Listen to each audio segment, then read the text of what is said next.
2월 5일 KMA 뉴스브리핑입니다. 신종 코로나 바이러스 감염증 확진자가 거쳐간 동네 의원들이 줄줄이 폐쇄되고 있습니다. 의원들은 감염자인 줄 전혀 모르고 진료했다가 날벼락을 맞은 셈인데요. 당혹스럽다는 반응입니다. 현재 부천과 군산, 군포시에 위치한 의원 3곳이 임시 폐쇄됐는데 의사와 직원들은 2주간 자가격리에 들어갔습니다. 문제는 이곳을 방문한 감염자들이 중국을 다녀왔다는 기록도 전산망에 뜨지 않았고 우한 지역을 다녀왔다는 말도 전혀 없어서 속수무책이었다는 점입니다. 이렇게 의료기관이 장기간 폐쇄되면 경제적 손실은 이루 말할 수가 없겠죠. 정부가 충분한 보상을 약속했지만 과거 메르스 사태 때 제대로 보상받지 못한 기억이 남아있어서 불안하다는 분위기입니다. 메르스 사태 당시 피해를 입은 의료기관 등은 233곳에 달합니다. 한편 확진자는 오늘 2명이 더 늘어나서 5일 오전 현재 총 18명입니다. 대한의사협회가 입국 제한을 강화하라고 계속 요구하고 있는데요. 정치권에서도 정부가 의협의 조언을 수용해야 한다는 충고가 나왔습니다. 자유한국당 부산광역시당은 3일 국내로 유입되는 환자 수를 줄여야 한다는 게 의협의 권고라며 정부가 후베이성 방문자만 입국을 금지한 조치는 비상식적이라고 비판했습니다. 또 국민의 목숨과 건강은 소 잃고 외양간 고치기가 될 수 없다면서 더 이상 고집 부리지 말고 전문가들의 조언을 들어달라고 문재인 대통령에게 호소했습니다.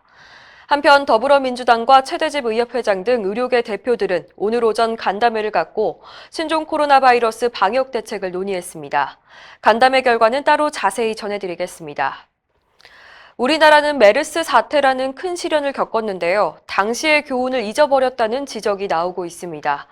2015년 메르스 사태 당시 우리나라에선 사망자 38명, 확진자는 186명이 발생했는데 발원국을 제외하면 전 세계에서 가장 많은 숫자입니다. 이런 참사를 되풀이하지 않기 위해서 정부와 대한의사협회가 내놓은 것이 바로 메르스 백서인데요. 여기엔 컨트롤타워 부재와 방역 인력의 부족, 소통 방식의 문제가 낱낱이 지적돼 있습니다. 그런데 당시에 제기됐던 문제들이 고스란히 반복되고 있습니다.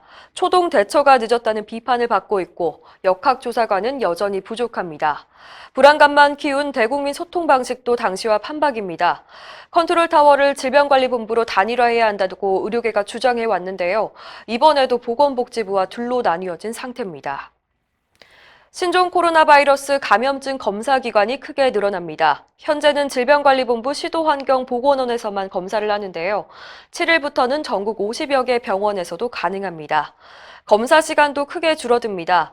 새로 승인된 진단시약은 검사 결과가 나오는데 6시간 걸리는데요. 기존보다 4분의 1이나 단축된 겁니다. 의료기관의 마스크 부족 문제도 얼마간 해소될 전망입니다. 정부는 개원가와 병원에서 쓸 수 있도록 N95 마스크 약 170만 개를 비축하고 있다고 밝혔는데요. 의료계와 논의해서 충분히 공급받을 수 있도록 할 방침이라고 밝혔습니다.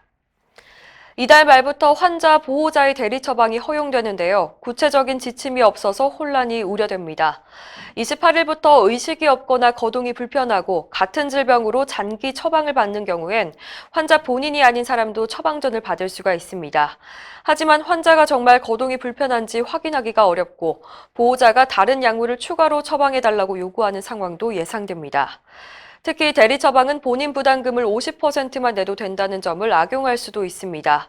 대한개원의협의회는 의사가 대리 처방 여부를 판단할 수 있는 법적 근거를 마련하고 추가 약물 처방은 금지해야 한다고 밝혔습니다.